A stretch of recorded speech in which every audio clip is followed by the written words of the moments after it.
sur cet espace de podium en face de l'hôtel. Le secrétaire général des assemblées de Dieu sous vos acclamations.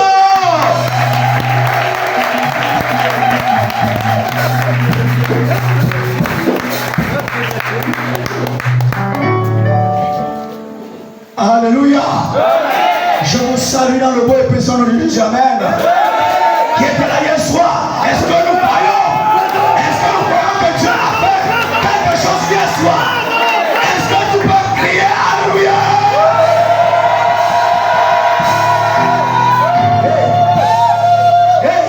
Il est Seigneur. Amen. Gloire à Dieu.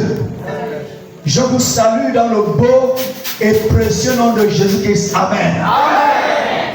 Bienvenue dans la présence du Seigneur. Que le nom du Seigneur soit glorifié. Amen. Amen.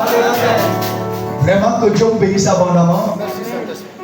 Nous sommes heureux d'être à notre deuxième jour, notre deuxième soirée.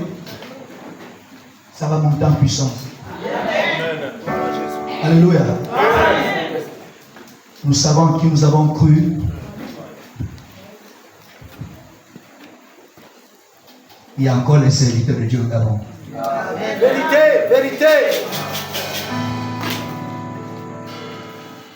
Que maintenant tu es encore. Amen.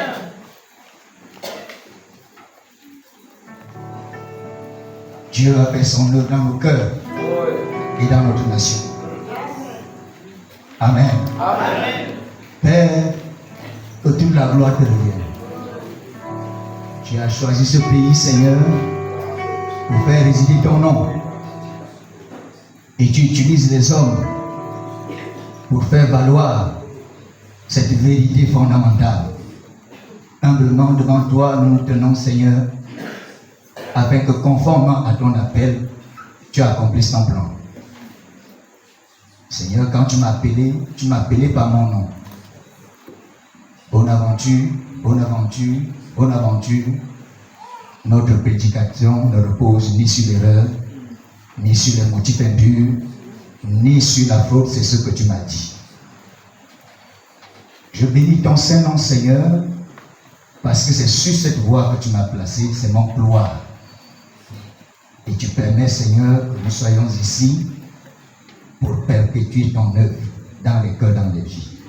Nous n'avons pas un autre projet, sinon que de rapprocher les hommes de toi. Rapprocher chaque homme, chaque femme de Dieu par la foi en Jésus-Christ. Nous n'avons pas un autre programme, Seigneur, sinon que les motiver à craindre ton nom et à te servir. Alors, envoie ton esprit afin de nous aider à faire ce travail. Je veux bénir ton Saint-Nom, Seigneur, de glorifier notre Père pour tout cela que tu as utilisé avant nous pour l'avancement de ton œuvre. Je veux te bénir, te remercier, éternel Dieu Tout-Puissant, pour tout ce que tu as fait en ce lieu avant que nous on arrive. Je veux te bénir, mon Dieu, mon Père, pour l'ancien Thomas Méniaco que tu as utilisé puissamment pour que nous puissions avoir ce lieu et cet endroit. Je bénis ton Saint-Nom pour sa vie et que ta bonne main continue à te poser sur lui au nom de Jésus-Christ. Que ta bonne main soit sur lui, Seigneur, de là où il est, Dieu Tout-Puissant, avec sa famille, que tu continues à le bénir, à le soutenir, à le garder, Seigneur. Merci beaucoup, notre Dieu, pour sa grande contribution. Merci, Seigneur, Dieu Tout-Puissant, pour l'héritage. Gloire à toi, c'est cela aussi notre histoire. Et je bénis ton Saint-Nom, Seigneur. Merci beaucoup, éternel Dieu Tout-Puissant, pour tous ceux qui ont gardé la foi et sont restés fidèles. Je te rends grâce pour tous ceux qui ont permis que le témoin de l'Assemblée de Dieu dans cette ville continue, Dieu Tout-Puissant, à être celui qu'il a toujours été. Merci, Seigneur, un bon témoignage. Gloire à toi, nous te bénissons au nom de Jésus. Amen. Amen. Amen.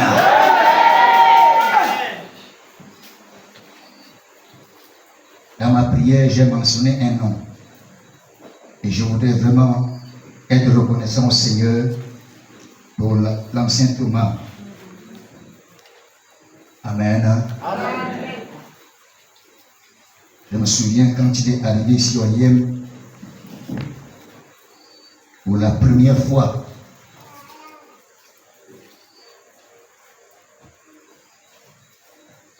j'étais la première personne qui suis allé le voir. Il était dans sa maison. Un homme qui aime le Seigneur.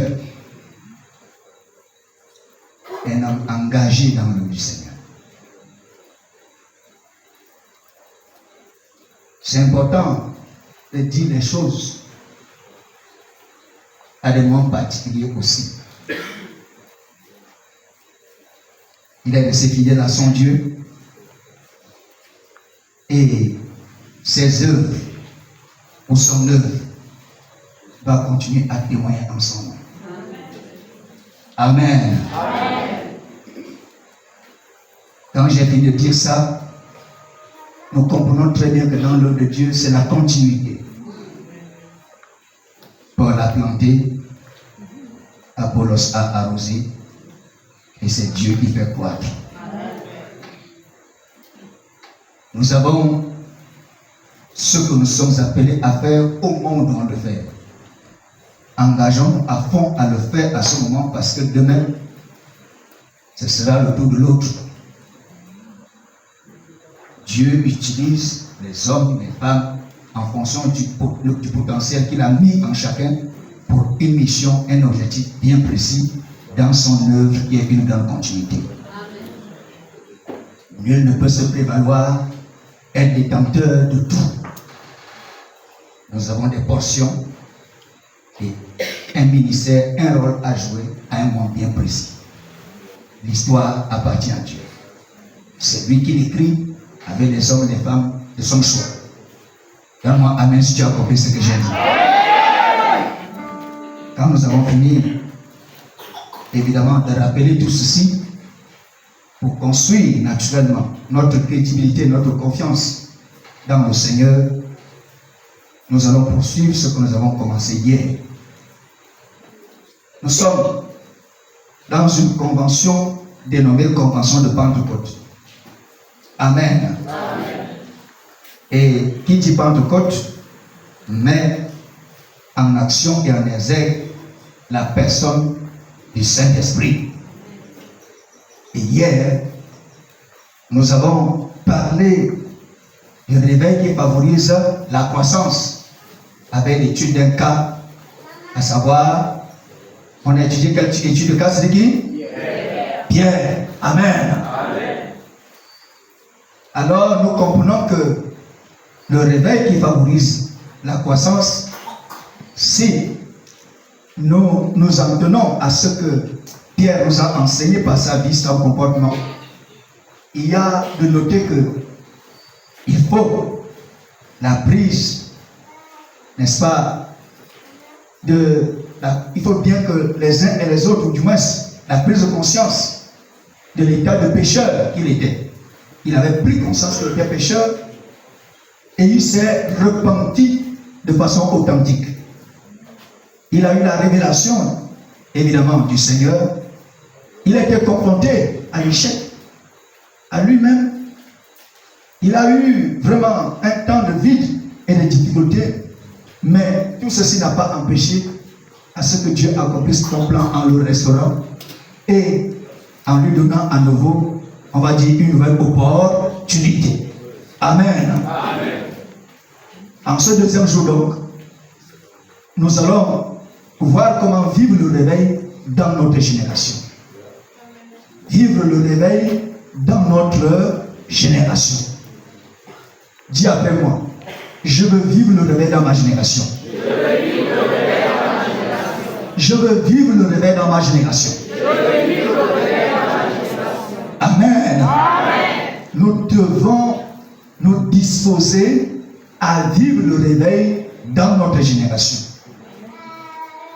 Donc, après avoir vu le réveil qui favorise la croissance, il convient de vivre ce réveil dans notre génération. C'est le réveil qui favorise la croissance que nous devons vivre dans notre génération. Chaque génération a ses défis. Et il n'y a pas un bien meilleur moyen d'affronter les défis, de pouvoir surmonter les difficultés de sa génération, son époque, pour l'enfant de Dieu, que par le réveil. Parce que c'est à travers le réveil que Dieu bouscule tout. C'est à travers le réveil que Dieu, n'est-ce pas, manifeste un temps de faveur sur tous les terrains possibles, à n'importe quel endroit possible. Alors, comment pouvons-nous y arriver? Ou comment allons-nous y arriver? Pour nous, nous allons poursuivre avec notre étude de cas. Nous allons donc poursuivre avec Pierre. On a si bien commencé avec lui. Quelqu'un m'entend dire encore? Amen. On a si bien commencé avec lui, on va continuer avec lui. Pour vivre le réveil dans notre génération. Alors, je convoque un texte. S'il vous plaît, nous allons lire Jean chapitre 21. Jean chapitre 21. Je vais commencer ma lecture au verset 15 jusqu'à 25. Jean chapitre 21, n'est-ce pas? Je commence la lecture au verset 15 jusqu'au verset 25. Après qu'ils eurent mangé, Jésus dit à Simon-Pierre, Simon, fils de Jonas, m'aimes-tu plus que ne m'aimes ceci? Il lui répondit, oui Seigneur, tu sais que je t'aime. Jésus lui dit, paie mes agneaux. Il lui dit une seconde fois, Simon, fils de Jonas, m'aimes-tu? Pierre lui répondit, oui Seigneur, tu sais que je t'aime. Jésus lui dit, paie mes brebis. Il lui dit, pour la troisième fois, Simon, fils de Jonas, m'aimes-tu? Pierre fut attristé de ce qu'il lui avait dit pour la troisième fois. M'aimes-tu? Il lui répondit, Seigneur, tu sais toutes choses. Tu sais que je t'aime. Jésus lui dit, paie mes brebis. En vérité, je te le dis, quand tu étais plus jeune, tu te saignais toi-même et tu allais où tu voulais. Mais quand tu seras vieux, tu étendras tes mains et un autre te saignera et il te mènera où tu ne voudras pas. Dit cela pour indiquer par quelle mort Pierre glorifierait le Dieu. Et ayant ainsi parlé, il lui dit, suis-moi. Pierre s'étant retourné, vit venir après eux le disciple que Jésus aimait. Celui qui, pendant le souper, s'était penché sur la poitrine de Jésus et avait dit, Seigneur, qui est celui qui te livre? En le voyant, Pierre dit à Jésus, et celui-ci, Seigneur, que lui arrivera-t-il? Jésus lui dit, si je veux qu'il demeure jusqu'à ce que je vienne, que t'importe? Toi, suis-moi. Là-dessus, le plus couru parmi les frères que ce disciple ne mourrait point. Cependant, Jésus n'a pas dit à Pierre qu'il ne mourrait point. Mais, si je veux qu'il demeure jusqu'à ce que je vienne, que t'importe? C'est ce disciple qui rend témoignage de ces choses et qui les a écrites. Et nous savons que son témoignage est vrai. Jésus a fait encore beaucoup d'autres choses. Si on les écrivait en détail, je ne pense pas que le monde même pût contenir les livres qu'on écrivait. Amen. Amen.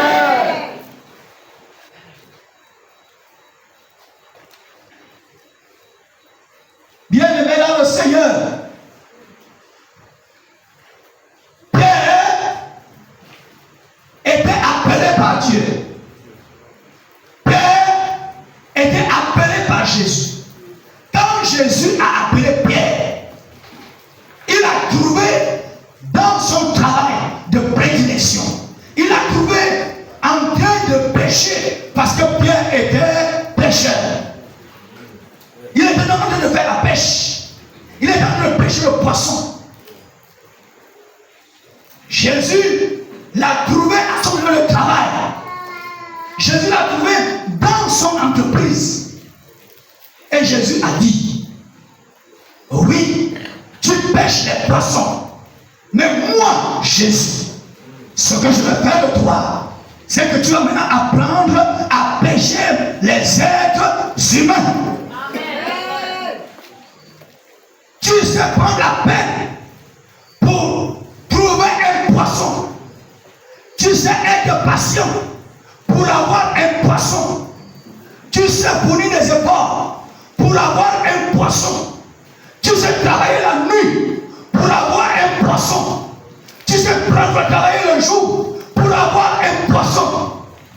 Tu sais te battre face aux vagues, face aux menaces pour avoir un poisson. Tu apprends des crocodiles pour avoir des poissons. Tu apprends des vagues pour avoir du poisson.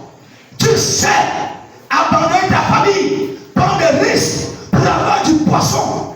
Et tu le fais depuis longtemps et tu le fais bien. Mais moi, Jésus, j'ai un travail plus important que à te donner ou à t'amener à faire que ce que tu fais en ce moment. Et ce travail, effectivement, va consister à ce que tu puisses pêcher les êtres humains. Amen. Tu vas quitter la mer. Tu vas quitter l'océan. Tu vas quitter, n'est-ce pas, les fleuves. Tu vas maintenant parcourir les océans de l'humanité. Tu vas parcourir les fleuves de villages, de villes, là où se trouvent les êtres humains. Et toi, Pierre, tu vas les pêcher, n'est-ce pas, pour les amener dans mon royaume, comme tu savais pêcher les poissons pour les sortir de l'eau, pour les amener dans les foyers, afin que les gens s'en nourrissent. Amen. De même que tu étais patient, tu étais sage, tu étais habile pour pêcher. De même, je te rends sage, je te rends habile pour pêcher les êtres humains. Je fais de toi un pécheur d'hommes. Amen. L'appel de Pierre était un appel qui consistait à pêcher les êtres humains. Alors, bien aimé, comprenons quelque chose. L'humanité est un vaste océan. L'humanité est un vaste océan. Dans l'océan de l'humanité, vous trouvez toutes sortes de poissons.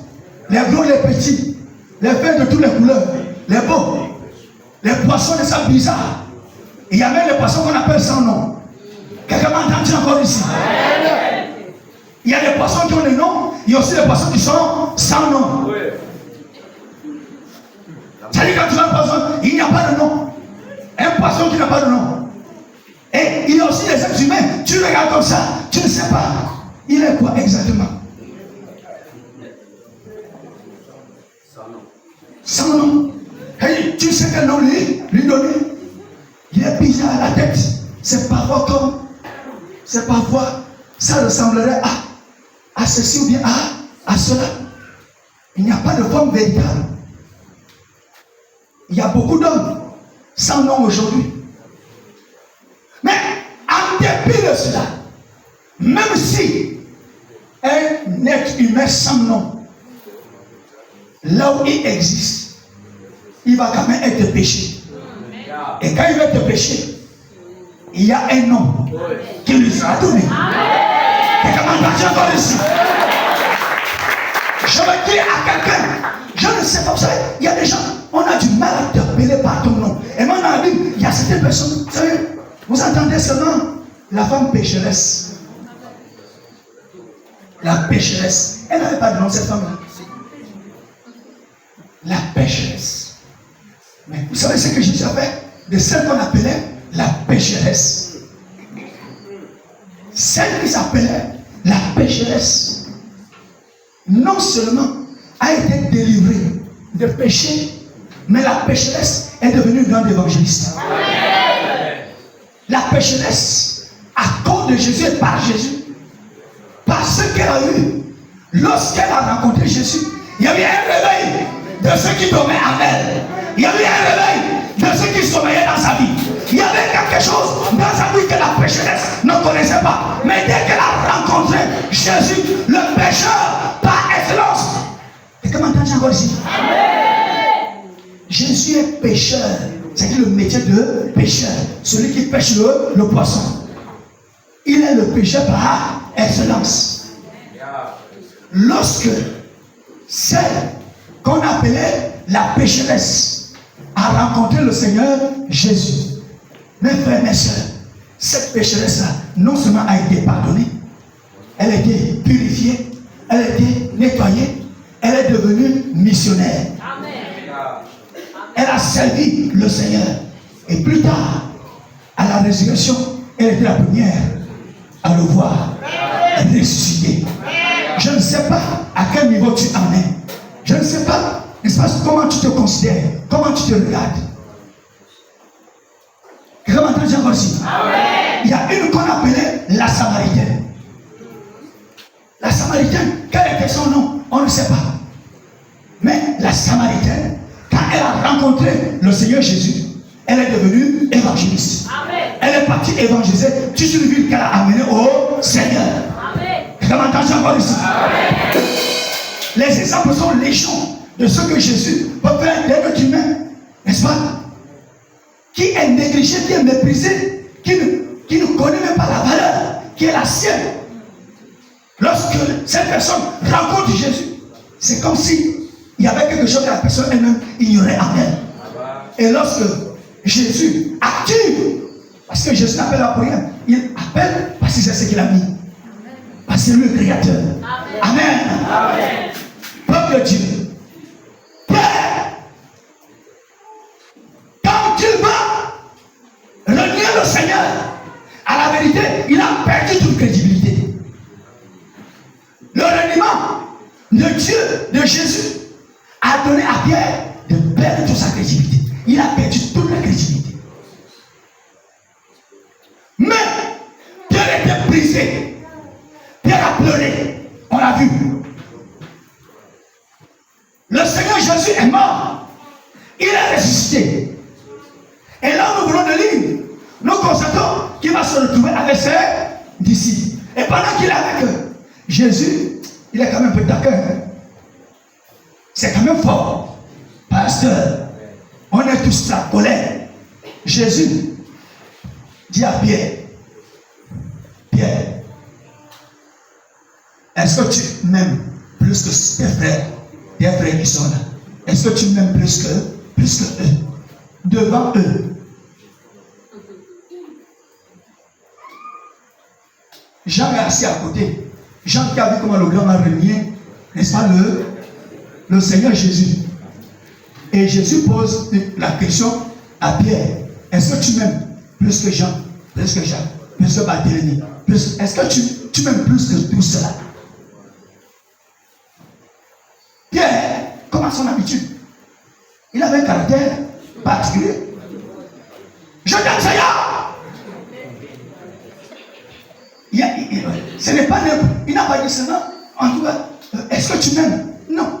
Plus que ceci.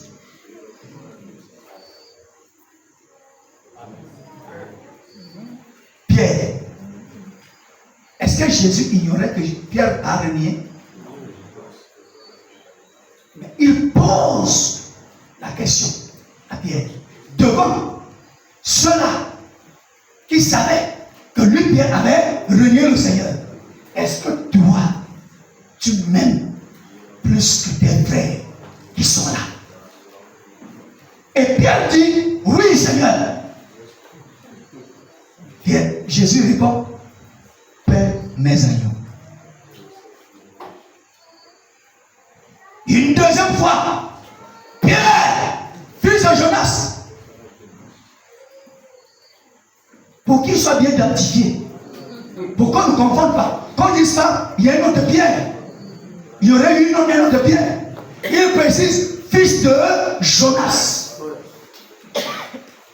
Dès qu'on allie votre patronyme à votre nom, ça veut dire qu'on ne veut pas la confusion.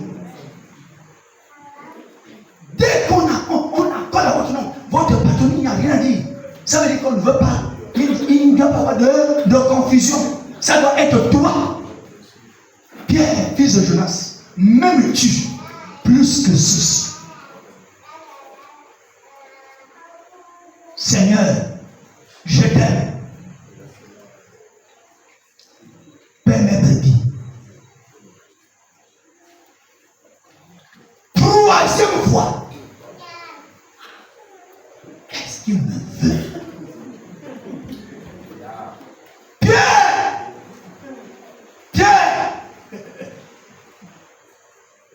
m'aimes-tu? On peut penser qu'il est en train de s'amuser. M'aimes-tu? Et il répondit, Seigneur, là c'est passé à Christine. Parce qu'à la vérité, Pierre regarde, il dit c'est la 3e fois. C'est sûr qu'à ce moment, il a pensé quand il avait renié. Quelqu'un a entendu encore ici? Il s'est souvenu. Il s'est souvenu quand il avait renié. C'est la 3e fois déjà qu'il répond à la même question. Donc, attristé. Mais néanmoins, il dit, Seigneur, cette fois-ci la joie, Seigneur, tu sais toutes choses. Tu sais toutes choses. Autrement dit, Seigneur, tu connais mon cœur. Peut-être que j'ai fait des choses. Il m'est arrivé, Seigneur, que je n'ai peut-être pas suggéré quelque chose. Il est arrivé, Seigneur, que je n'ai pas su gérer quelque chose. Il est arrivé, Seigneur, que je t'ai renié. Il est arrivé, Seigneur. En fait, je n'ai peut-être pas compris. Il est arrivé, Seigneur, que je me suis emporté. Il est arrivé, Seigneur, qu'en fait, je croyais te voir. Mais en fait, je me suis rendu compte que j'étais si faible. Il est arrivé, Seigneur, que mon zèle a débordé. Mais en fait, j'ai compris que je n'avais pas beaucoup de force. Il est arrivé, Seigneur, que j'ai pu avoir beaucoup de qualités et de compétences pour finalement me rendre compte que quand il s'agit de tes amis, ce n'est pas si évident que cela. Il m'est arrivé, Seigneur, et je le reconnais, que j'ai voulu gagner, mais j'ai perdu. J'ai voulu gagner, mais j'ai perdu. J'ai voulu bien faire, mais finalement, j'ai mal fait. L'intention était bonne, mais le résultat était catastrophique.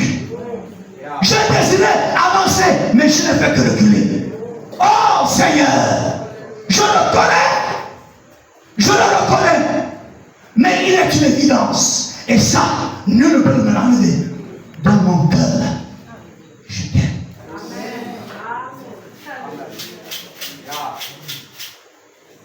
Seigneur, tu me mets dans la confusion, mais tu sais toutes choses. Tu sondes mon cœur. Tu sais que en dépit de ce qui m'est arrivé, en dépit de la chute, je t'aime véritablement. En dépit, n'est-ce pas, des temps où j'abandonne la foi, mais je t'aime véritablement. En dépit des temps que j'ai manqué de prier, mais je t'aime, Seigneur. En dépit du temps, n'est-ce pas, que j'ai manqué d'être à l'église tout le temps, mais je t'aime, Seigneur. Tu sais que dans mon cœur, Seigneur, je t'aime. Je t'aime. Je t'aime. Je t'aime. Seigneur, je t'aime. Et si en réalité, tu veux comparer mon amour à qui que ce soit, Seigneur, sache que je l'assume. Je t'aime plus que les autres. Je ne sais pas ce qu'en étaient les autres, mais pour mon cœur là, je t'aime véritablement. Seigneur, je t'aime. Je suis passé par des moments de doute, mais je t'aime, Seigneur.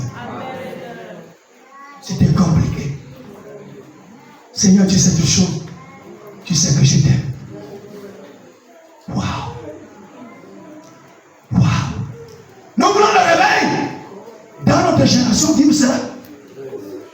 Il y a un passage, il y a un cheminement, il y a des étapes. Nous devons affronter le monstre et comprendre qu'en réalité, en dépit de notre faiblesse, notre Dieu est vivant et il est tout puissant. Il est prêt à nous combattre, à nous relever et à nous mener au niveau qu'on n'a jamais préparé, qu'on n'a jamais pensé. Parce que c'est lorsqu'il va nous envahir de sa grâce et de sa présence que nous serons certainement réellement forts. Quelqu'un m'a entendu encore ici? Il lui dit, Père mes brebis. Et ayant ainsi parlé,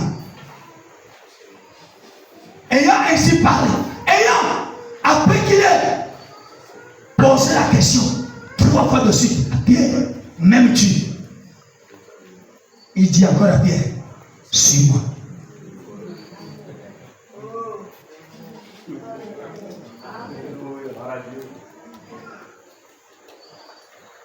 Pierre a été éprouvé à un niveau qu'aucun disciple n'a été éprouvé.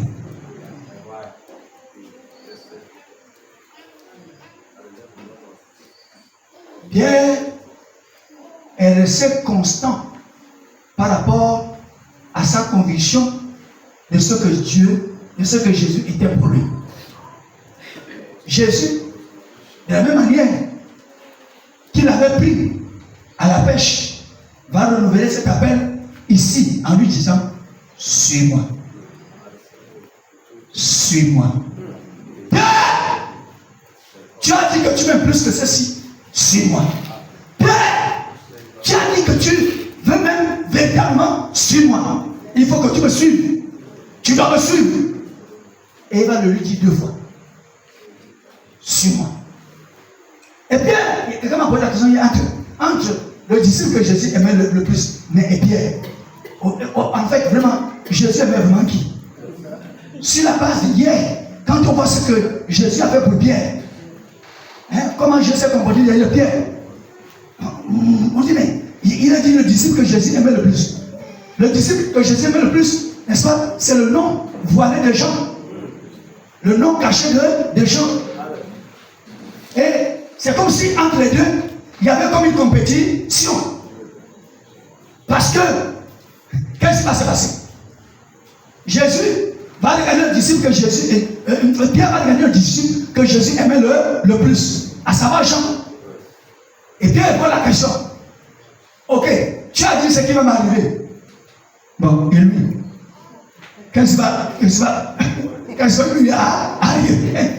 Et lui alors, je veux savoir ce qui va se passer dans sa vie. Tu as dit ce qui va se passer avec moi, mais je veux savoir ce qui va se passer chez Jean-là.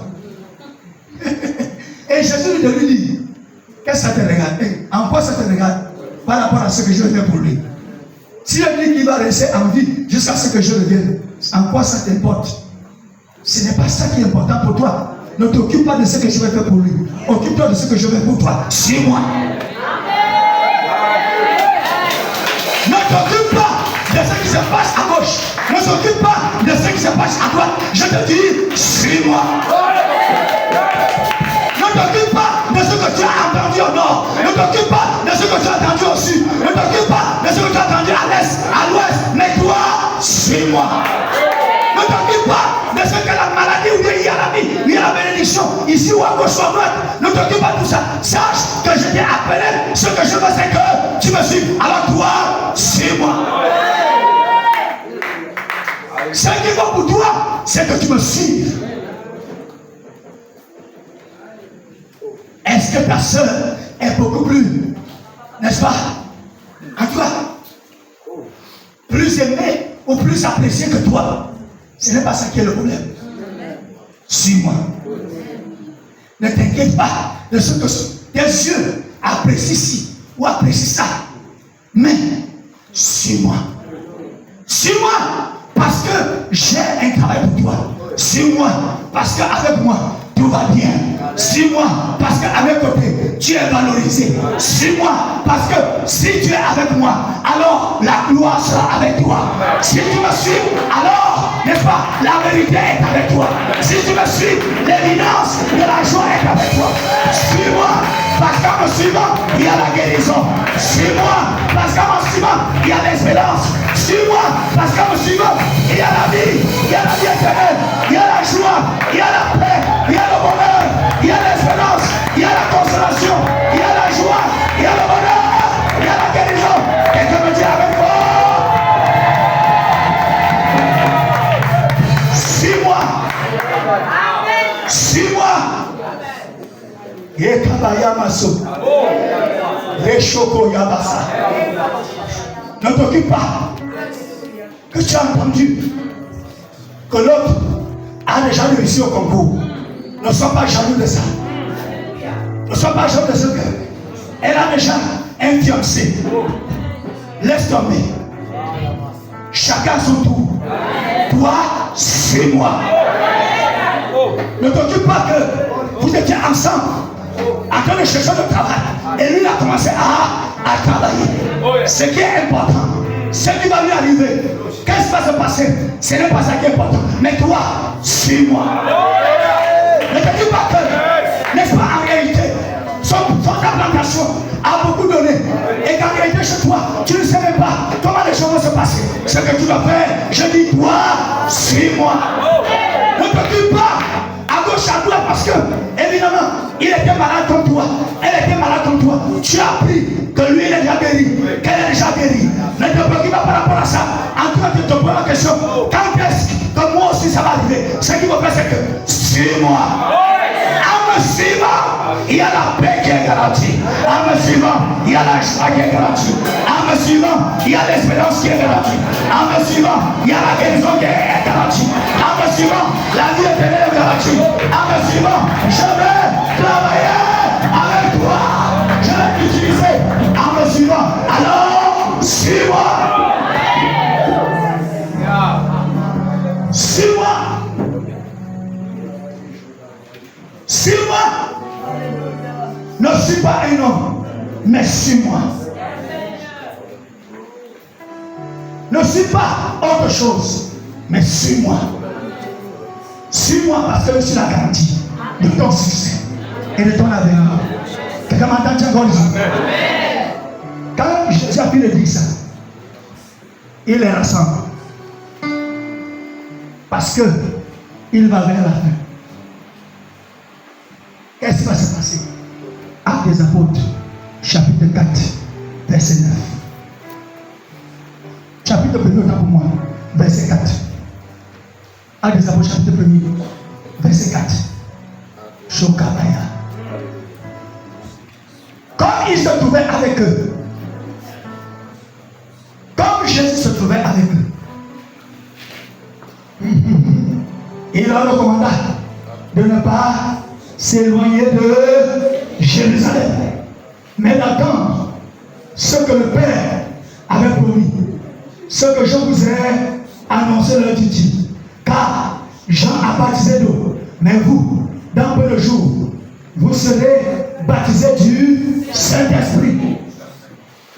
Alors les apôtres réunis lui demandèrent, Seigneur, est-ce en ce temps que tu rétabliras le royaume d'Israël? Il leur répondit, ce n'est pas à vous de connaître les temps ou les moments que le Père a fixé de sa propre autorité. Mais vous recevrez une puissance. Le Saint-Esprit survenant sur vous, et vous serez mes témoins à Jérusalem, dans toute la Judée, dans la Samarie et jusqu'aux extrémités de la terre. Après avoir dit cela, il fut élevé pendant qu'ils le regardaient, et une nuée le déroba à leurs yeux. Quelqu'un dit Amen fort.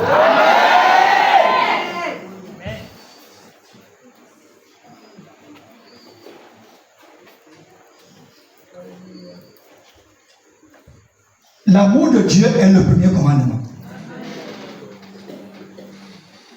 Premier commandement, tu aimeras Dieu de tout ton cœur, de toute ton âme, de toutes tes forces, de toute ta pensée. Et le commandement semblable à celui-là qui est accolé à celui-là, comme deux faces d'une même pièce de monnaie, tu aimeras ton prochain comme toi-même. Bien-aimé dans le Seigneur, Dieu dit, nous devons l'aimer plus que toute autre chose. Dieu dit, nous devons aimer notre prochain à la dimension de l'amour que nous avons pour nous-mêmes. L'amour que nous devons avoir vis-à-vis de notre prochain doit être équidistant, même niveau que l'amour que nous avons pour nous-mêmes.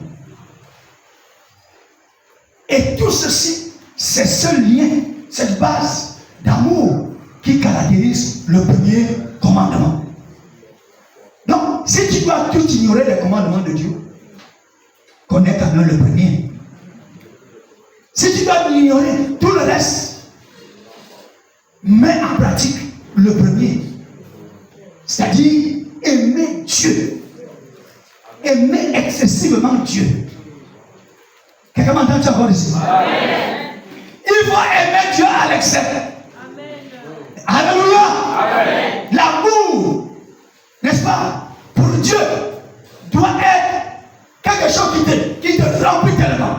Ton amour pour Dieu doit te combler, doit te remplir. Et puis, c'était inscrit dans cette logique. L'amour de Dieu. Il aimait Dieu. Il l'a aimé. La passion qu'il avait pour le Seigneur est évidente au regard de tous les risques qu'il a pris, au regard des paroles qu'il a prononcées, au regard, n'est-ce pas, des actes qu'il a posés. À suffisance, dans le cas de Pierre, il est établi qu'il aimait Jésus. Et c'est pourquoi Jésus a dit, suis-moi. Amen. Amen. Maintenant, Jésus va les quitter. Il va partir. Il a dit, suis-moi. Et quand ils sont en train de partir, allez en train de parler. Allez. Jean-Baptiste a baptisé d'eau. Jean a baptisé d'eau. Mesdames, quelque chose.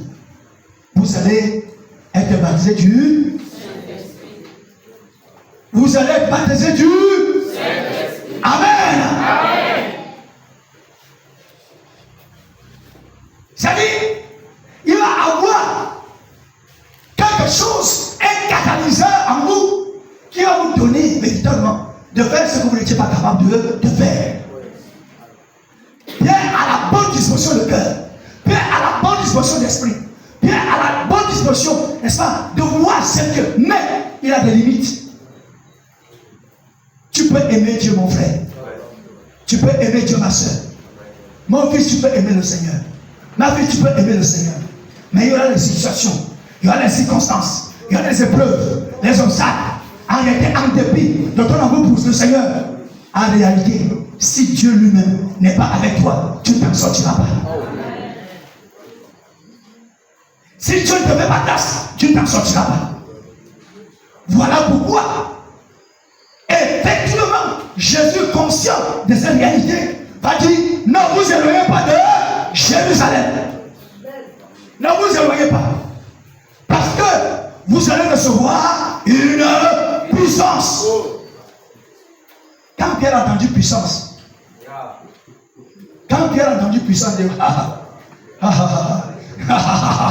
il y a quelque chose maintenant. Je peux me préparer. Il faut que je cours déjà pour aller attendre. Je dois courir pour attendre. Parce que j'ai besoin de puissance. Oui, j'aime Dieu, mais il me faut la puissance pour pouvoir surmonter les obstacles. Oui, j'aime Jésus, mais il me faut la puissance pour que la chair soit évidemment brisée. Il faut que, en réalité, les oppositions soient surmontées. Il faut que je puisse avoir le dessus sur tous les obstacles possibles. J'aime Dieu, mais ça ne suffit pas. Il me faut la puissance pour résister à l'adversité. J'aime le Seigneur, c'est vrai, mais le diable est à mes trousses. J'aime le Seigneur, c'est vrai, mais à la vérité, il y a des liens dans ma vie. Il y a des choses qui m'empêchent de progresser. Il me faut donc la puissance. J'ai besoin de la puissance qui va me permettre de surmonter tout cela. J'ai besoin de l'onction qui va me permettre de surmonter tout cela. J'ai besoin dans ma génération de vivre le surnaturel qui me permette de dominer le naturel. Amen. Il me faut le surnaturel. J'aime, mais sans surnaturel, mon amour risquera d'être aléatoire. Je veux servir le Seigneur et je suis le Seigneur, certainement. Mais sans la puissance, n'est-ce pas, quelqu'un pourra m'arrêter.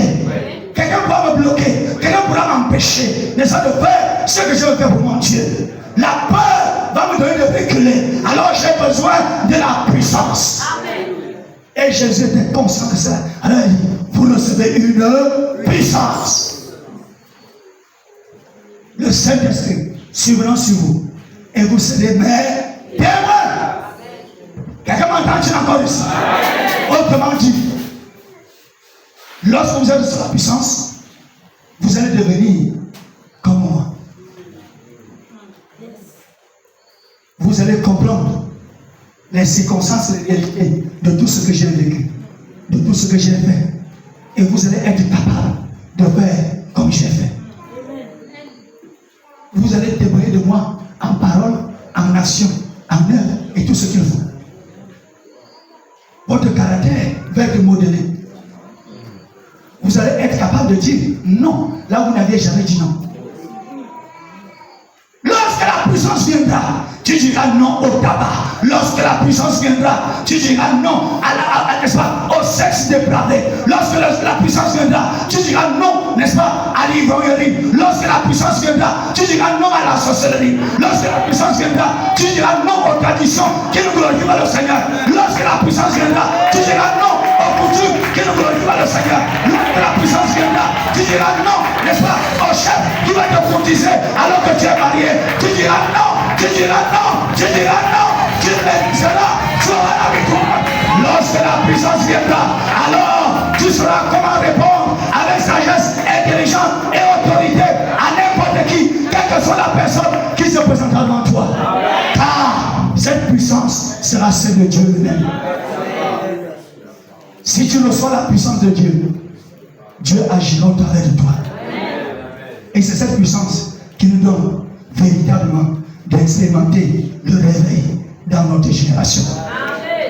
Nous avons donc besoin de la puissance surnaturelle du Saint-Esprit pour continuer à avancer. Et Pierre l'avait compris.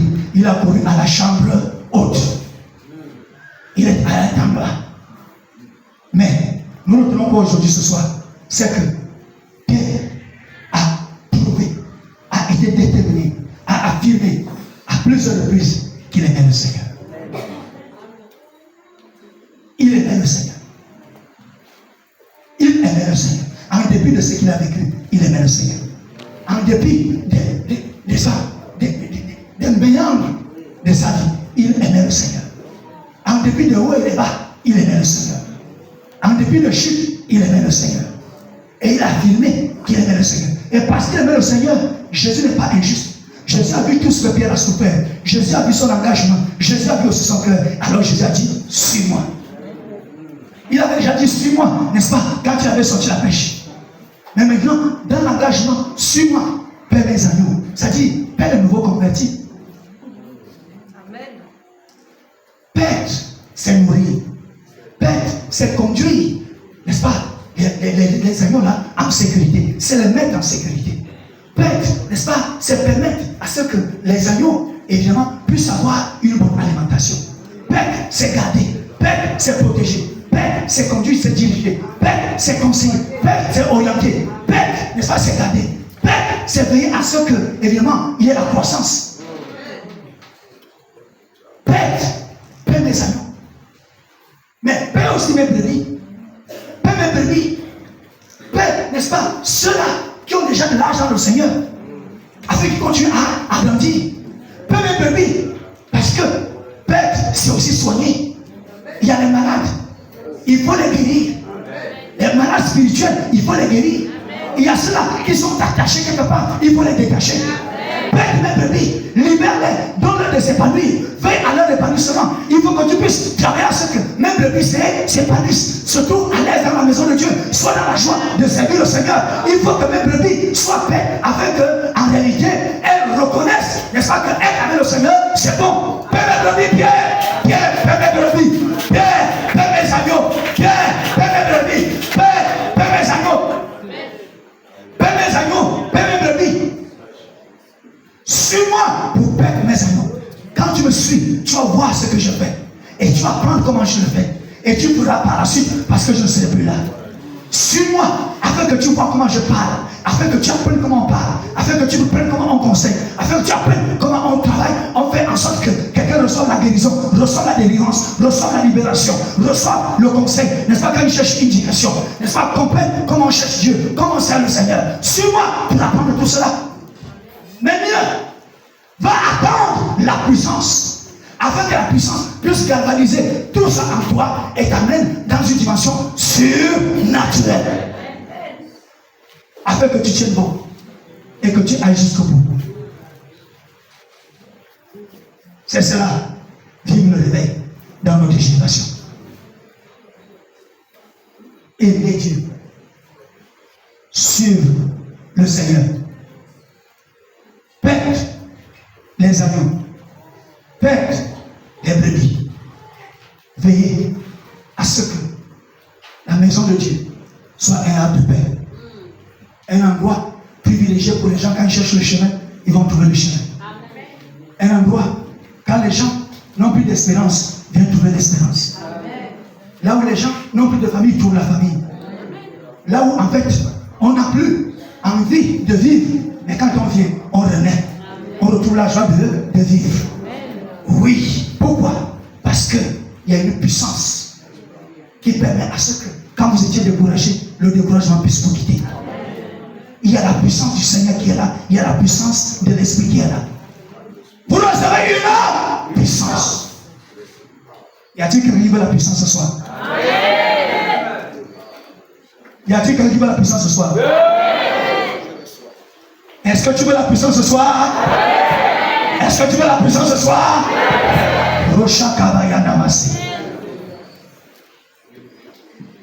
Jésus, qu'est-ce qu'il a fait? Il a donné bel et bien la puissance. Et nous l'avons reçu aussi. Si tu as quelque chose posé à côté, rends-toi libre. Laisse tes mains libres. Nous passons à une autre phase.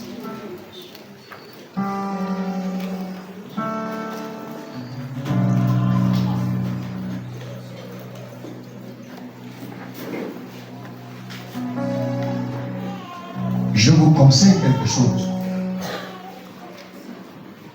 Ce qui va maintenant se passer, c'est que l'Esprit de Dieu va se manifester avec force. Je vous annonce comment ça va se passer.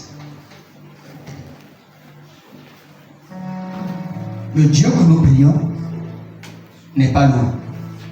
Il est ici. C'est lui qui nous permet de prêcher.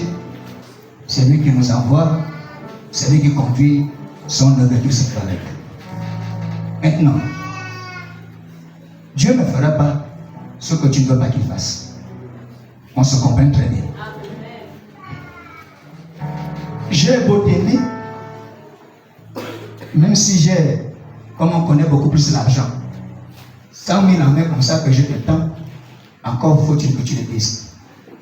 Et donc, tu tends la main pour les prendre. Tant que c'est entre mes mains, bien que ce soit tendu, si tu ne prends pas, tu vas continuer à avoir faim. Ce n'est pas qu'on ne te donne pas. La main est tendue, l'argent est là. Prends l'argent pour aller acheter la nourriture. Si tu ne veux pas prendre, et si tu ne prends pas, tu n'auras pas. Et ce n'est pas parce qu'on ne t'a pas donné. C'est que tu n'as pas voulu prendre. On t'a donné, tu n'as pas voulu recevoir. Tu n'as pas accepté le don. Et personne ne va te forcer à prendre. Personne ne te forcera à prendre. Dieu ne te forcera pas. Écoutez-moi très bien. Nous tous ici ce soir, on peut recevoir le Saint-Esprit et tous parler en langue. Sans excuser. Et tu dis tout le monde. N'imaginez jamais que c'est compliqué.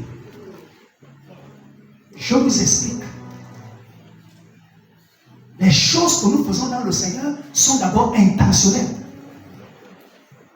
Parce que tout ce que Dieu a dit qu'il fait, il a annoncé à l'avance. Nous savons donc ce qu'il veut faire. Et c'est pourquoi on prêche. Nous prêchons ce que Dieu dit qu'il va se passer. Mais ne rentre dans cette place et dans ce champ que ceux-là qui ont le désir, qui ont la volonté et qui décident de recevoir. La clé de tout ceci, c'est quoi? Vous comprenez la nécessité de ce qui est annoncé. Vous agissez par la foi pour recevoir. Parce que tout ce qui est de Dieu, on le reçoit d'abord par la foi. Comprenez que Dieu est aussi réel que vous me voyez en ce lieu. Comprenez que le Saint-Esprit est aussi réel que vous voyez en ce lieu. Donc ce n'est pas loin. Il est avec toi. Il est avec toi. Il est même en toi. Mais il faut qu'il soit sur toi. Il doit te déborder. Amen. Amen. Et ça devient maintenant une expérience.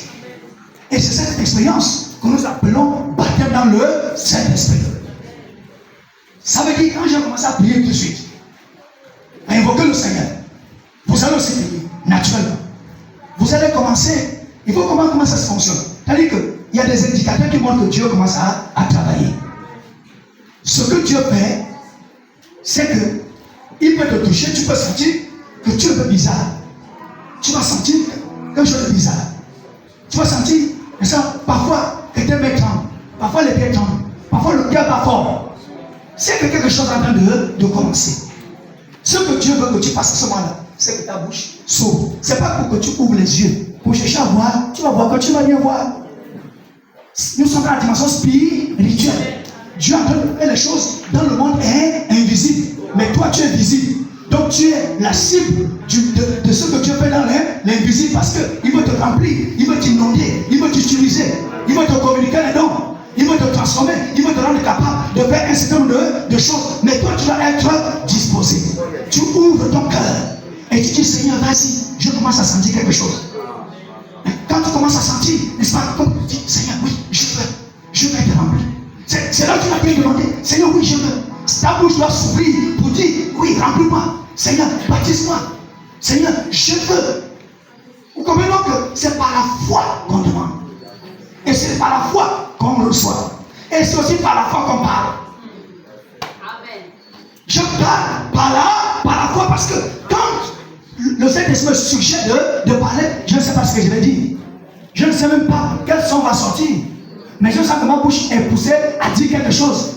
Ouvre quand même la bouche pour laisser le Saint-Esprit utiliser ta langue pour dire ce qu'il a envie de dire librement à travers ta bouche. Ce n'est plus toi qui parle, mais c'est le Saint-Esprit qui parle à travers toi. Donne ta bouche pour qu'il puisse parler.